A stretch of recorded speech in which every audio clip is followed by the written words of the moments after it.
Hey everybody, my name is William Gainey Jr. Um, I'm making this video because I want the world to see exactly how my dad has been treated. We're talking about a wrongfully convicted inmate. He is terminally ill, stage 4 cancer in his lymph nodes and his chest. This video is just to let the world know exactly how the North Carolina Department of Corrections is doing our inmates, because I sit here and I have to watch my dad die, and there's nothing I can do about it. I've reached out to Governor Pat McCrory. I've reached out to the local news channels. I've reached out. I've reached out to everybody, and nobody will help me. So I'm hoping that you all will send this video out and get it going, and we can make a difference, because it's not right, the inhumane way that they treat our inmates. Because yes, they're inmates and they're wards of the state, but they're still human beings. I have to sit here and I have to watch my dad die, and I have to watch him pretty much tell his grandchildren goodbye. Nobody in the world should ever have to go through that. I got a letter here that he wrote because he wants the world to know exactly what's going on. So I'm going to read this letter, and I hope that all my friends and family and everybody sees this video, just shares it and gets it out there. Maybe we can get some attention and get some help, because everything I've tried, nothing has worked.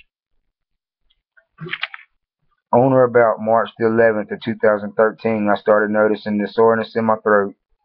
I filled out a sick call request at Piedmont Correctional, where I was housed as an inmate at the time. After about 1.5 months, they took me to an appointment at Charlotte Ear, Nose, and Throat. This was in Concord, North Carolina, on Dale Earnhardt Boulevard. My initial visit was with this doctor. I can't remember his name, but it should be part of my initial DOC medical. But on my first appointment, I got examined. He noticed a spot on my nose and really seemed more interested in that.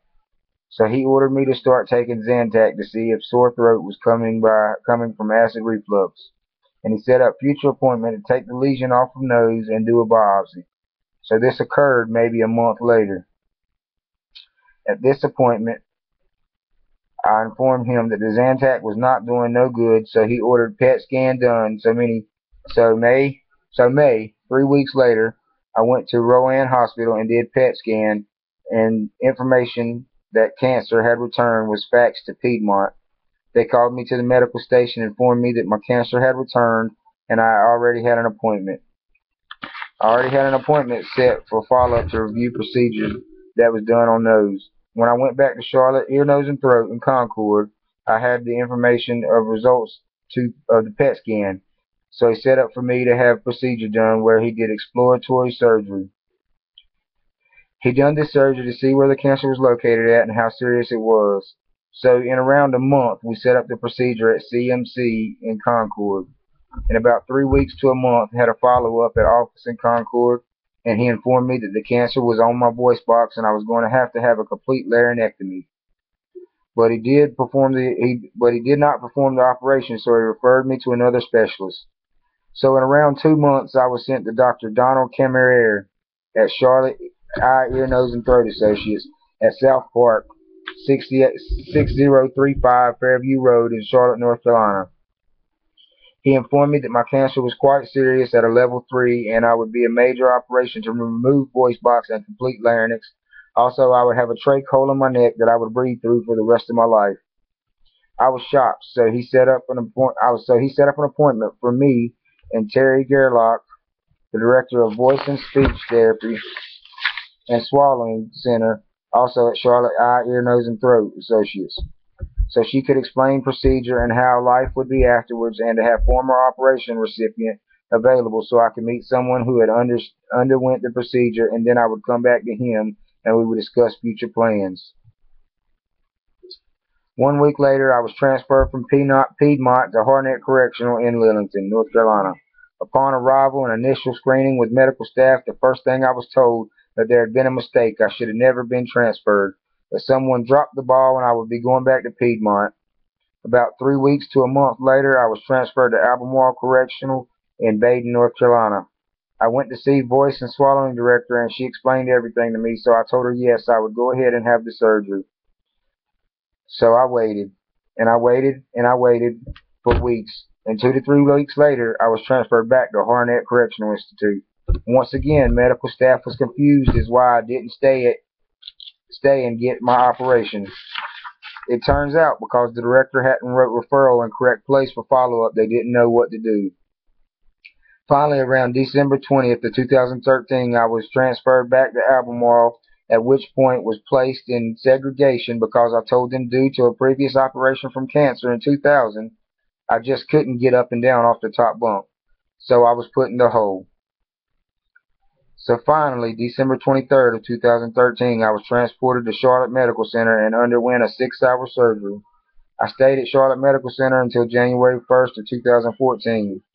It was upon rounds and hospital visits, I was informed by Dr. Camerer for first year I would need follow-up every 2 months, and second year every 6 months, and once a year after that. It was 10 months before I received treatment from a doctor again.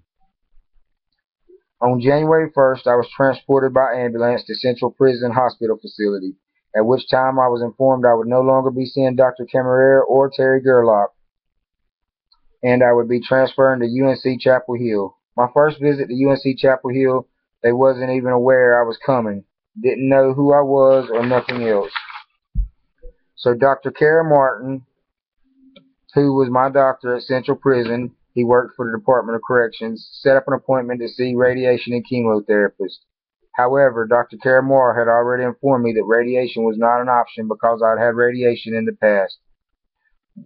When I met with staff at UNC Chapel Hill for radiation, the first one I saw, which should be in file, agreed with Dr. Camerer. However, a second doctor came in and contradicted them both. I asked to see Dr. Camerer before we went any further. I even wrote a letter to him. So next I saw chemo, but they said it was sort of already too late and that they wouldn't recommend chemo without radiation. However, they noticed a spot that looked suspicious. So Dr. Kara Martin tried to set me up an appointment with ear, nose, throat specialist at UNC Chapel Hill. There was also like a resident ENT at Central Prison that was from UNC Chapel Hill, but she refused to see me because she said she was not qualified for the seriousness of my case. So around May 12th or somewhere closer,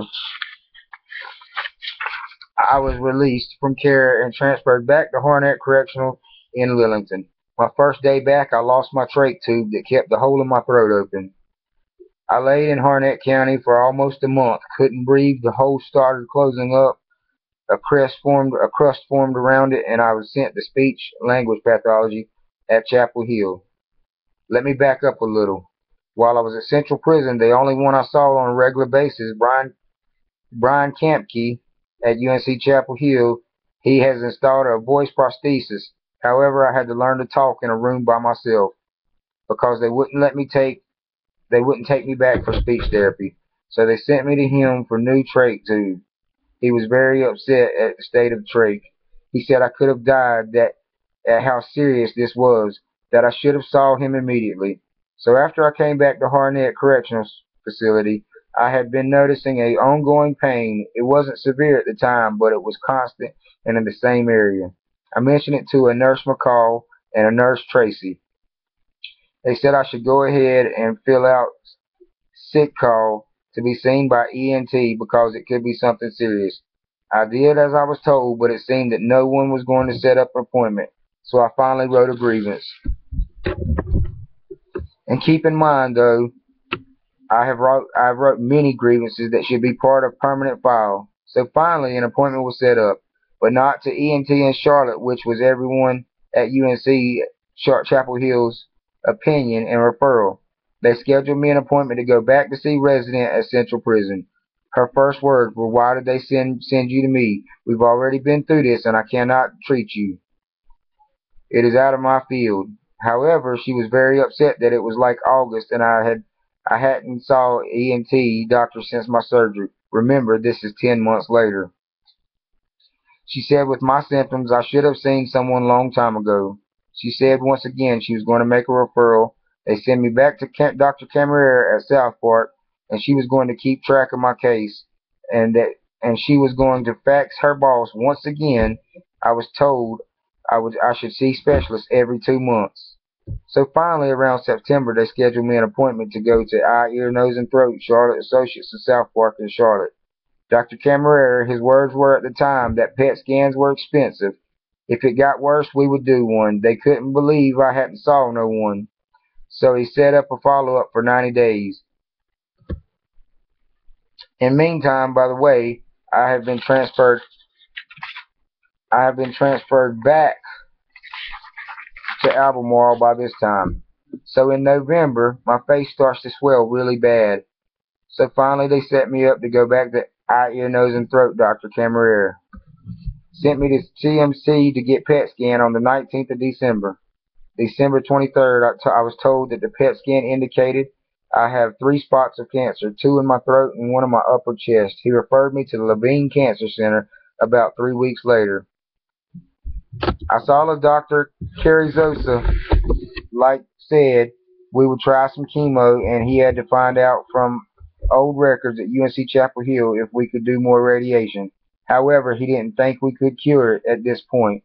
Maybe we can control it. So next thing you know, I sent back to Harnett Correctional in Lillington, who once again are confused because I was supposed to be starting chemo at Levine Cancer Institution.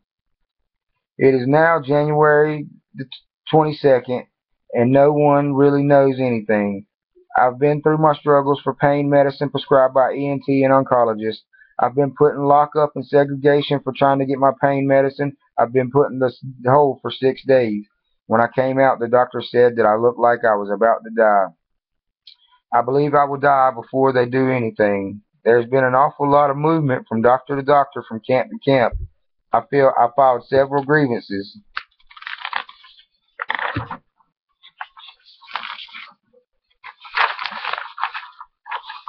If you speak to Sergeant Leach and an Officer Gilchrist and Nurse Peters at Albemarle, I believe they will be honest enough to support my facts. Maybe. Call a John at medical at Harnett and ask him of my condition on the 19th of January in 2015 while I was in segregation, and his observation and opinion. It's been a long, hard struggle, and I'm just not sure how much more fight is left in me. William Gainey, January 25th, 2015, DOC number 0139587.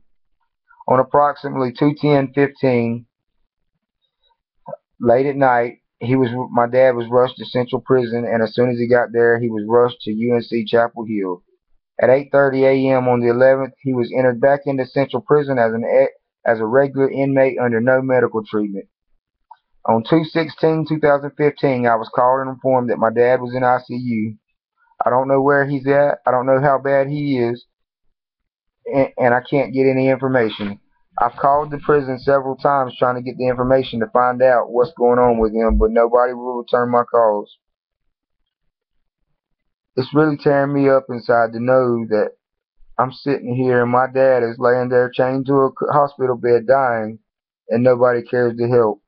So this is me begging all of you to show this video, share this video, and put this video out there. And maybe we can get somebody's attention, because I've tried.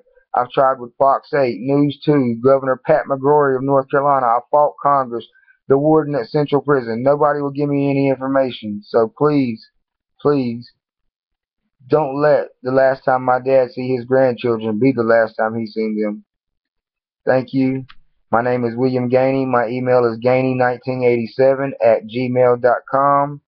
My telephone number is 336-430-3305, and I appreciate anything anyone can do to help us. God bless.